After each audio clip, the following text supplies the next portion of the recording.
get started. Two announcements. First, ASU, we are forming a hacker team to do in a competition called CSE468. It's a collegiate cyber defense competition. So this is leading by Dr. Huang, who has been teaching network security class before. And if you are interested to participate in this competition, please email Dr. Huang's PhD student. So Anchor. So he has been leading this competition last year, I guess. So there are two stages of this competition. First, you will do a regional competition, and the top 8 will be invited to attend the national final. So there is no background requirement. As long as you are interested, you can email him. So the second announcement, we have another hacking team, which is led by Dr. Adam Dupe, and also Eric, who is sitting here, has been leading some efforts. Right. So this hacker group is called Pound Devils, and right now I believe we have like more than 120 registered students. But students who keeps coming to the meeting, maybe 20 or 15. Yeah, I see many familiar faces in this class. So in this hacking group, we meet every Thursday, 4 p.m. at Brickyard 420. So we do all kinds of attacks, software attack, writing exploits, reverse engineering, binaries, and also attack websites. We are going to have another embedded system, competition, right? And also, we are hosting the international Catch the Flag next year, March. So this is one of the largest international university-wide competition, and all the best hacker groups, including SAMU, UCSB, Florida, they are going to participate in this competition. So if you are interested, please join this group. And also low background required as long as you are interested. So last class, we talked about internet control message protocols.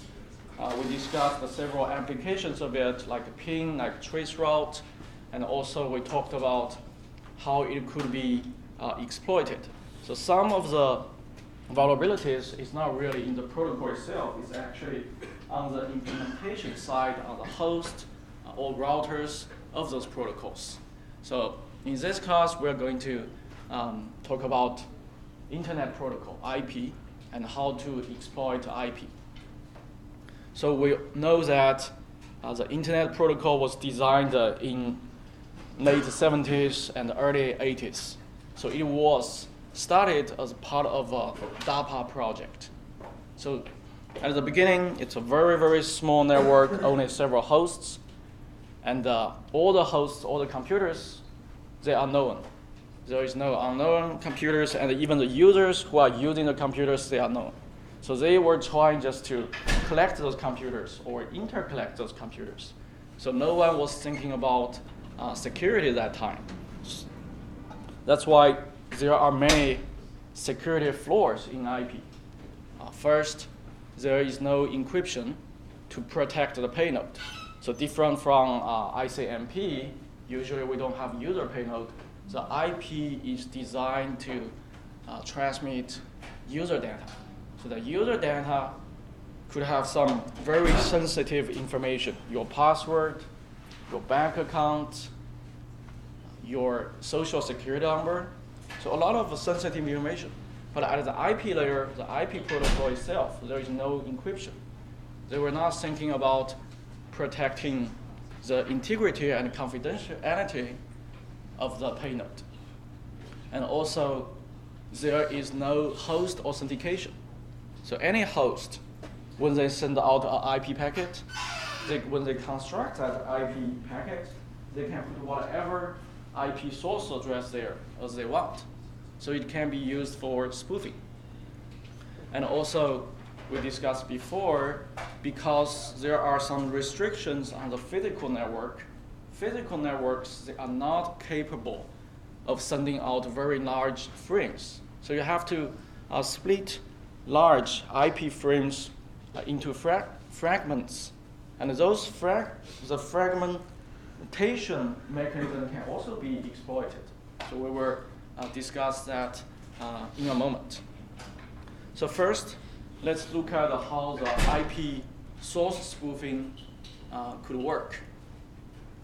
So like I said, any host in the network, when they send out an IP packet, they will fill the source field. So they don't have to be honest. They can fill whatever they want. Let's say we have two networks here, 2.1.1.1. There is a host C in this network.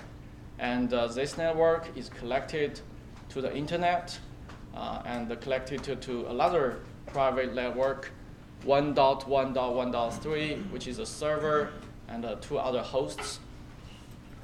So if host A wants to claim that it is B to the server S, how we can do this? We studied this before because this is one network. Do you remember? So we can do up spoofing.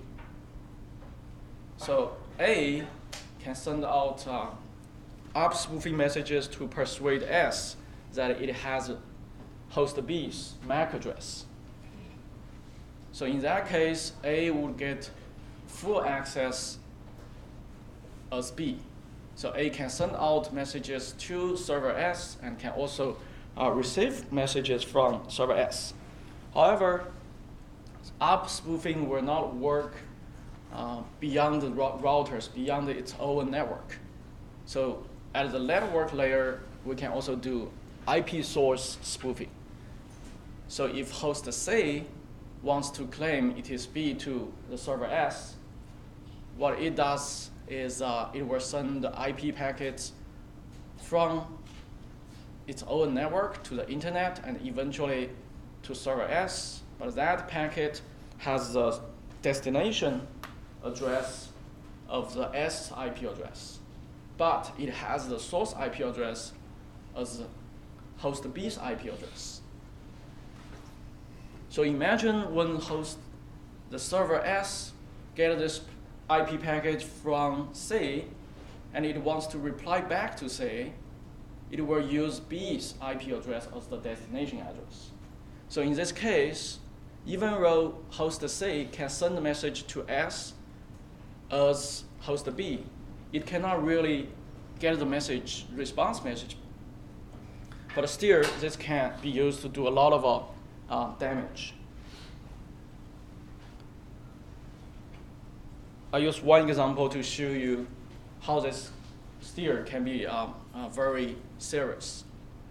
So R logging is one of the R utilities applications in Unix. So it is a software that allows users to log in on another host via network. It uses TCP.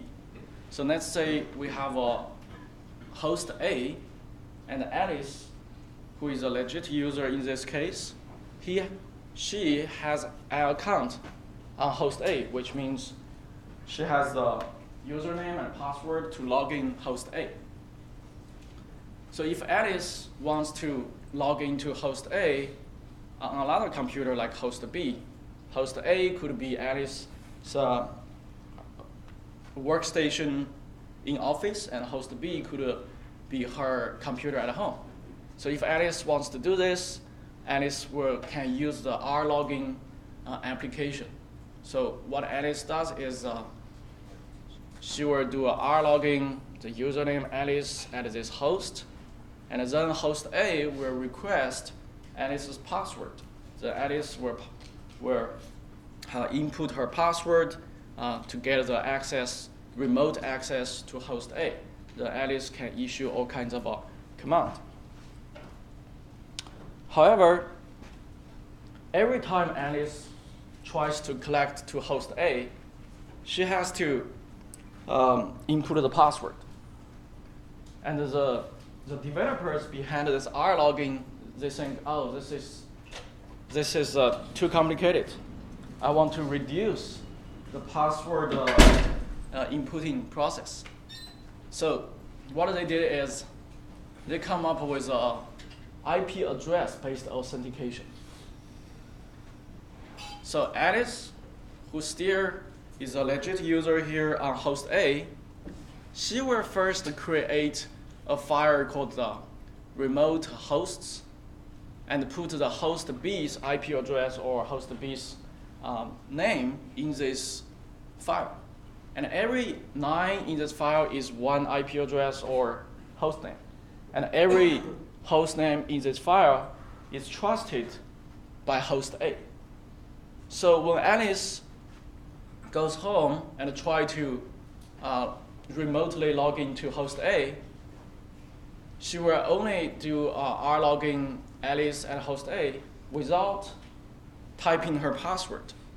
And when host A receives the request from host B, it checks the source IP address of this package, and it realizes, oh, this is a trusted host. So this is called the IP-based authentication. Obviously, this has a huge problem because attackers can spoof this. So let's say attacker host C, host C, it can do the same thing, but with IP spoofing. It will use host B's IP to do this. Since host B's IP address is trusted, host A will not ask for password. Even though host A will still send back the message to host B instead of sending to the attacker, the attacker still can send a message. So this is like a one-way channel. The attacker can send a message to host A, but it cannot receive message from host A. But since this is like kind of like a shell, so host C can send all kinds of command to host A, even though he cannot really say what is going on host A, but he knows I can execute arbitrary command on host A. So this is a serious problem because not only one application is doing authentications like using this IP address-based. The whole R utility applications, many of them, they are using this method. R logging, remote logging, R share, remote share, and remote copy, all of them are using this IP-based authentication. So they are all vulnerable to IP source address spoofing. So in the document of all those tools, they claim that you should only use those applications in a network environment where all the hosts are trusted. But in fact, in today's network, there's no such thing. There's no trusted network environment. Even if your network is physically isolated, it is still possible to hack it. This sounds like very sci-fi, but recently there was a paper talking about how to hack and communicate with physically isolated computers using the temperature of the computers, some side channel, yes. So there is no such environment that you can fully trust. So the advice here is do not ever use those R logging, R share, or R copy anymore. They are obsolete. They're not secure, even though your system is still supporting them. Instead, you can use SSH or scopy, and they are secure. They encrypt the communication between hosts. And also the problem with R login is the communication between the hosts, they are not encrypted. So even if an honest user is using host B to log into host A, Alice's password and username was transmitted in plain text. So anyone in this network can eavesdrop Alice's password and username. So SSH can also support logging without password. We discussed this a little bit last week, I guess. So basically, Alice has an account on host A, and she wants to remotely send commands to host A from her home computer, host B. So what Alice will do is Alice will generate a pair of RSA keys, the public key and private key. The Alice will upload the public key to the host A. So since this is a public key, this process doesn't have to be secured. But this kind of established a binding between Alice's account with Alice's public key.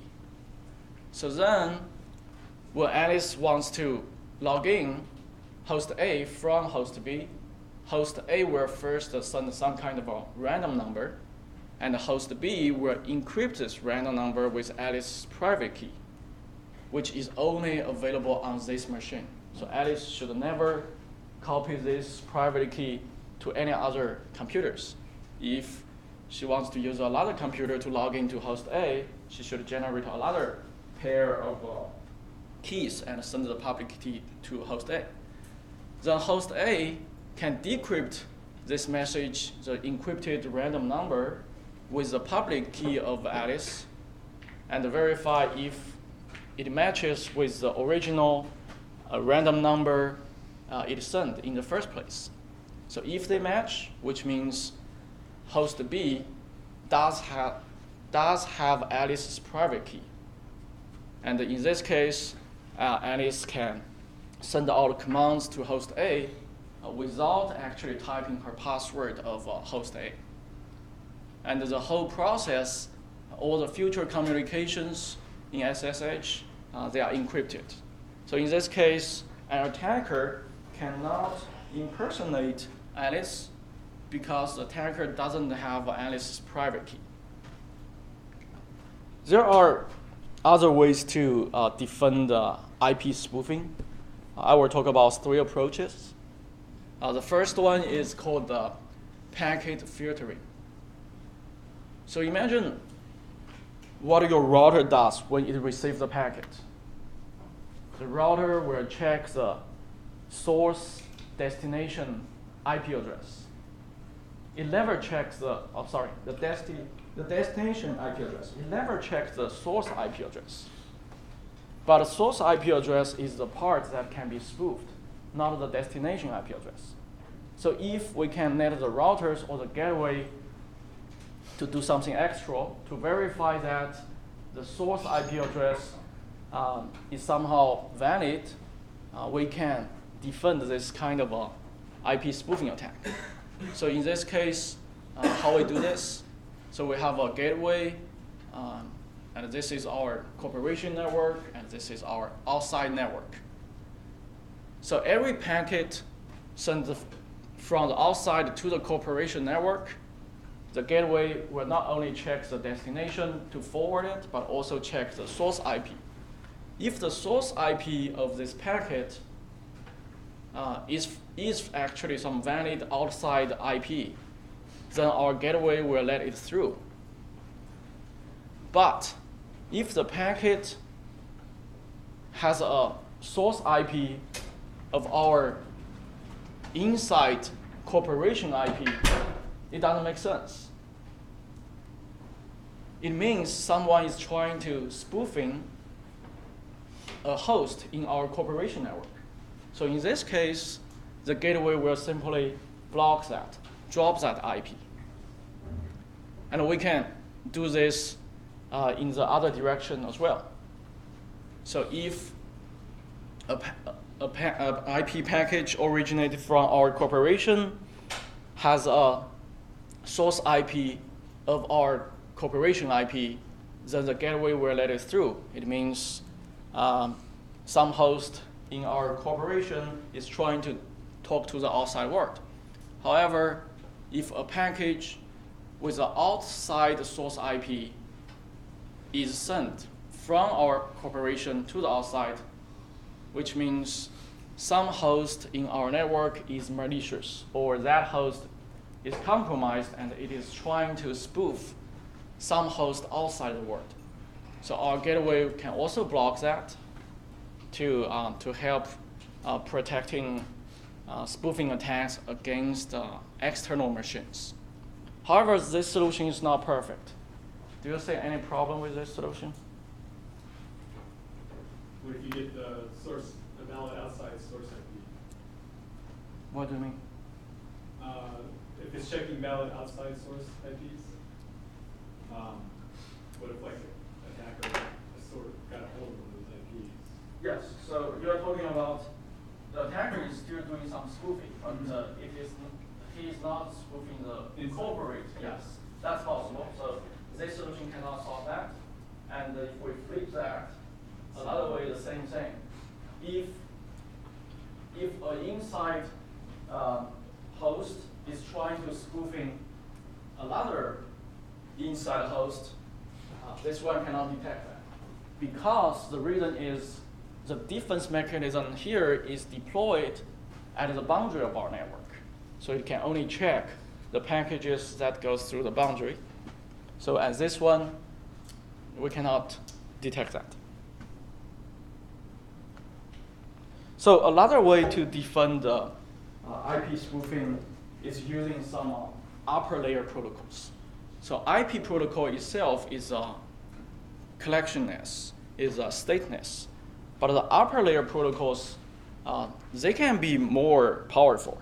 For example, TCP, the transmission control protocol. So TCP will use a large random number, which it calls a sequence number. So actually we will discuss this after we talk about IPsec. But here you can see how this upper layer protocol can help defend IP spoofing. So this large random number sequence number, which is called sequence number, is chosen randomly when a TCP session is established. So the future communication of the TCP, they will not only check the source IP, destination IP, but also they will check the sequence number. If the sequence number does not match the sequence number chosen in the host, which means this is not a valid TCP segment. So even if attackers, they can spoof the source IP, it's hard for the attacker to guess the sequence number. So in that case, the TCP software stack will drop that TCP segment. Even though it will be passed by the IP layer, it will be dropped at the TCP layer. So after we talk about IPsec, we're going to talk about how this sequence number can also be attacked, even though it's much harder, but it's possible. Actually, this has been a very old area, but recently, this 3-4 years, it has been a very hot area again because people discovered new ways to utilize, to guess the sequence numbers to attack TCP. So this could be a very serious problem. Imagine you have a browser and you are surfing the web. Then an attacker can send you arbitrary messages to your browser if it knows your IP and it can guess the sequence number. So even though when you reply, because even if the attacker can spoof the source IP, it cannot actually receive the packets sent to that source IP. So even though the attacker can only do a one-way attack, in this case, attacker can send you a lot of phishing messages. So when you open a browser, you have a phishing page, which is actually sent by attacker. So we'll talk about that maybe next week. So the last defense technique, which is very important, is called Internet Protocol Security, or IPsec. So IPsec is a protocol suite, and one of them is called authentication headers. Basically, authentication headers can verify the authenticity of the source IP address. Next week, we will spend a lot of time talking about IPsec.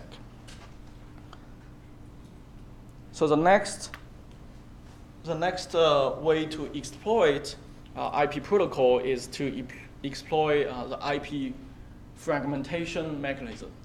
So before that, we need to learn how this IP fragmentation mechanism works. So we talked about this is the IP header. We have source IP address, destination IP address, and this is a payload. And very importantly is this part. We have identification, which is a random number to identify the fragments. They actually belong to the same packet. And we have a fragment offset, and we have a DF field bit, which means don't fragment. So if, and we have MF, which means more fragments. We will talk about those in a moment. So why we need IP fragmentation? It's because our physical network, so eventually you have to send out your message through the physical network. And our physical networks, there are a lot of restrictions. They can only handle IP packets with a certain size or smaller. So if the IP packet is bigger than that, there will be an error, or they cannot handle that.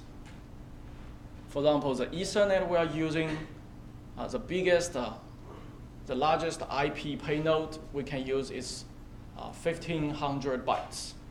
So remember, there are still like several bytes for the Ethernet headers. So the Ethernet frame can be as large as 1,500 plus maybe 40 bytes, but the payload part, the IP package, can only be this size.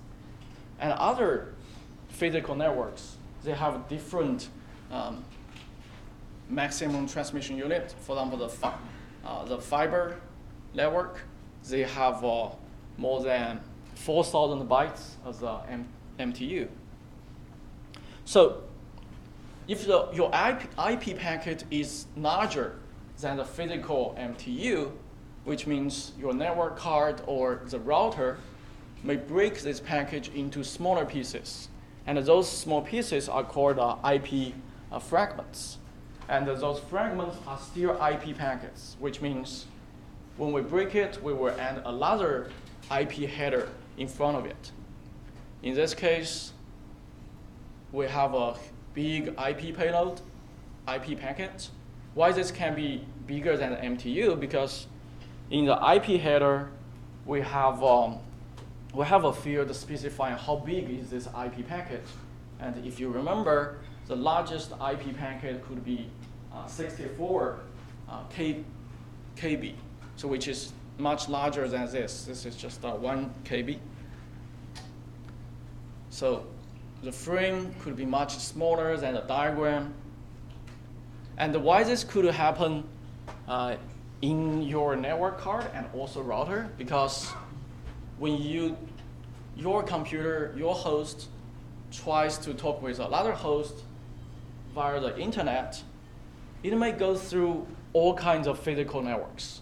Maybe you have a fiber network first, then you have an Ethernet.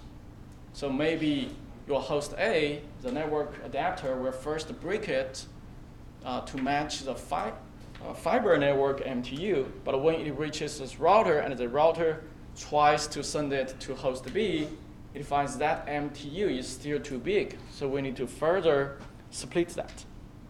So we will use an example to show how this works. Host A tries to send an IP packet to host B. First, host A's network adapter breaks it into smaller IP packets. Each of them is the size of the MTU or smaller than that. So in this case, host A is collected to a network which has a small MTU, just 40 bytes. Then the router will collect to another router, and this physical link the MTU is only 30 bytes. So at this network adapter of the router, all those packets is going to be broken into even smaller pieces and then sent out to the host B.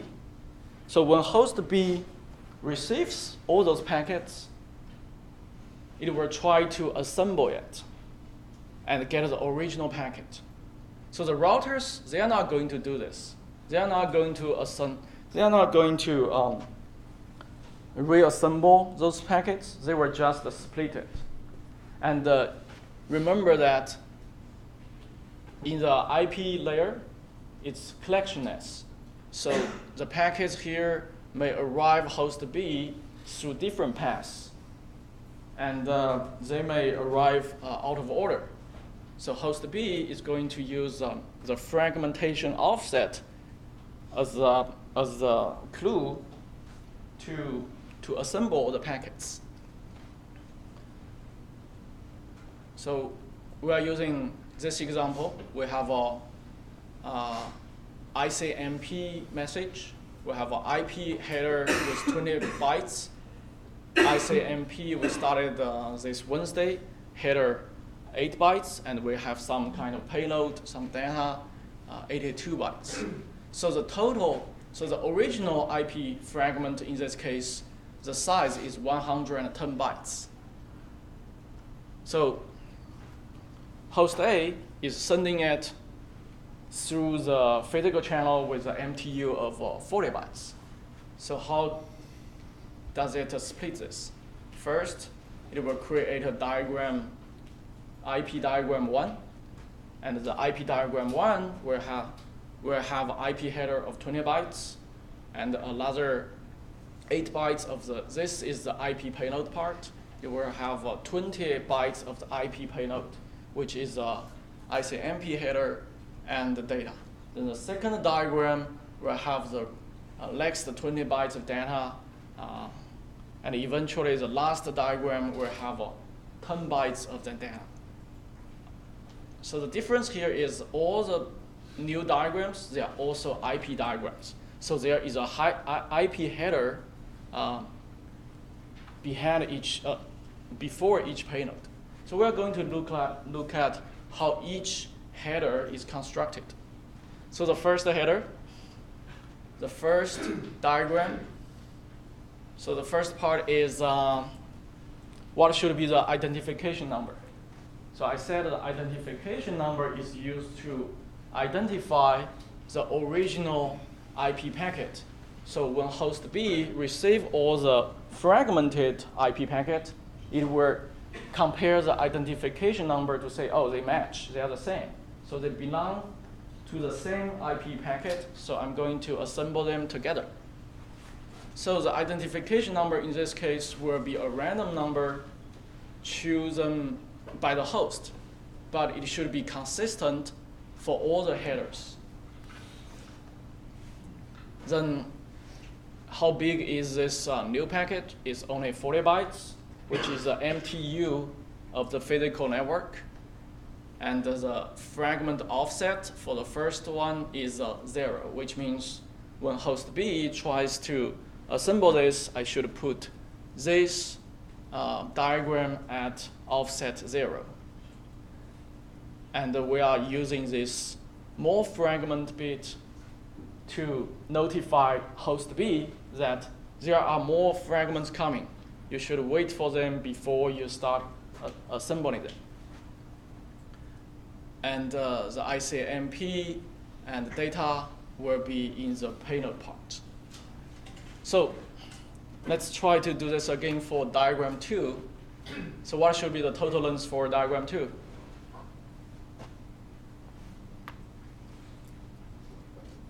Yeah, 40 bytes.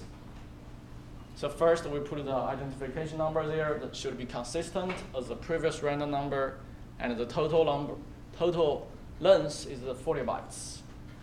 Then since this is not the last fragment, so we are going to put more bit, we are going to set the more fragment bits, and the offset here will be 20, which means we are going to 20 or 40. It It depends on if you count the IP headers. I'm not sure. I'm not sure how exactly the software, the TCP IP stack computes that, but let's say it's 20 by excluding the IP header here. So which means we're going to put the second diagram starting from this fragment offset. So the data part we'll put in the payload. So we will do the same thing for the diagram 3 and diagram 4. However, for the last diagram, there will be something different. Is the more fragment bit should be set as 0 to indicate this is the last fragment.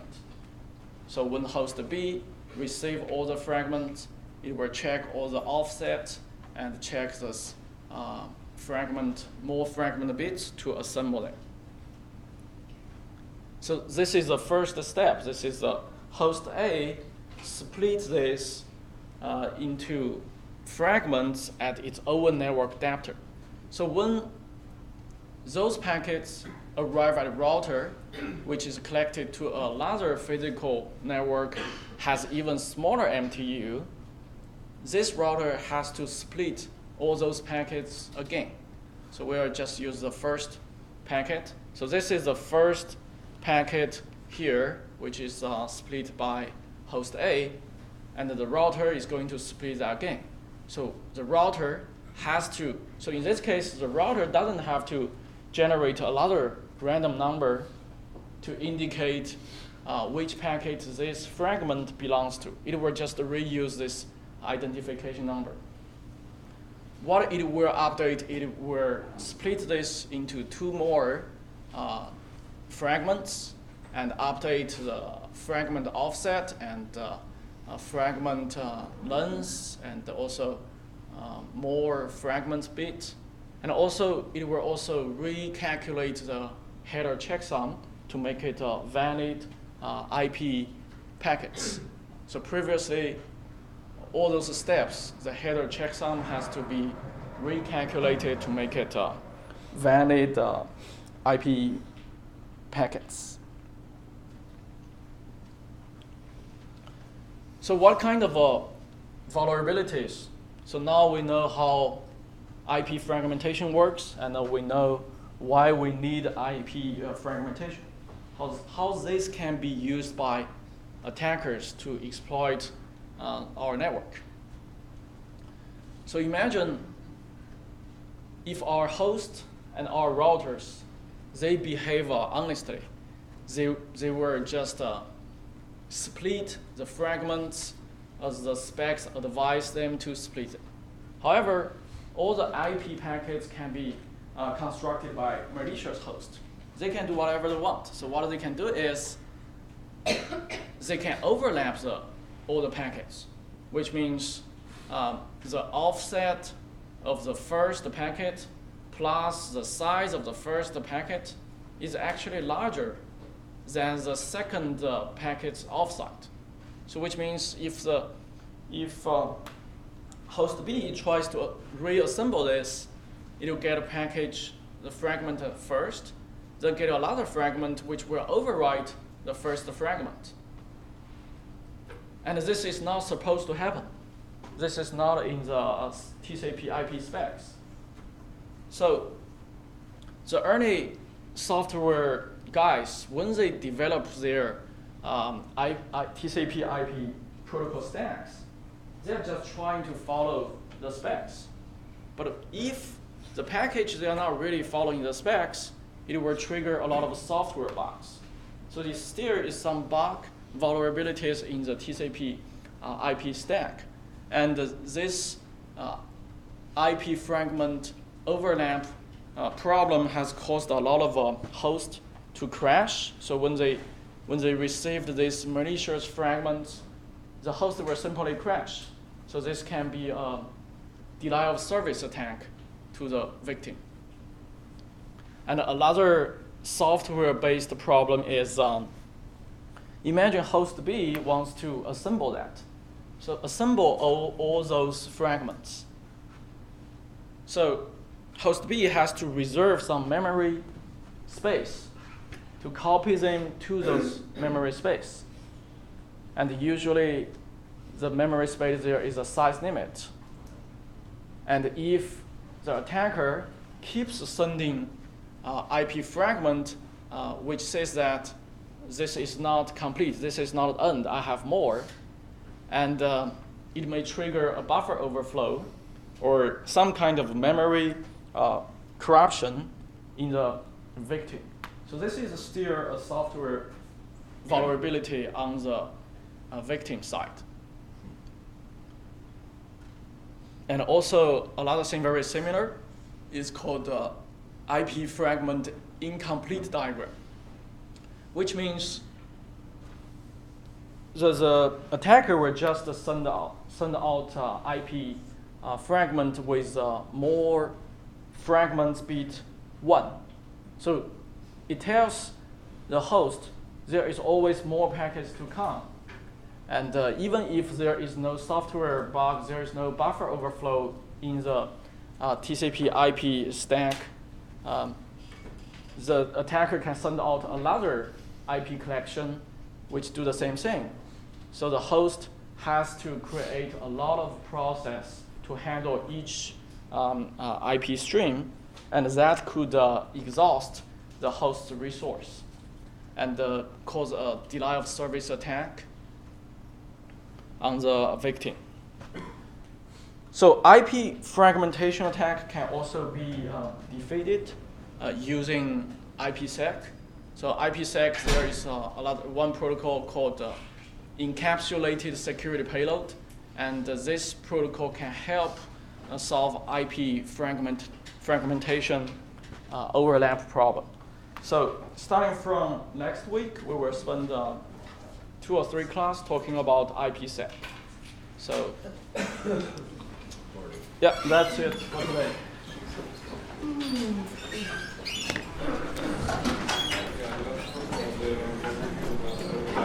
Yeah, if config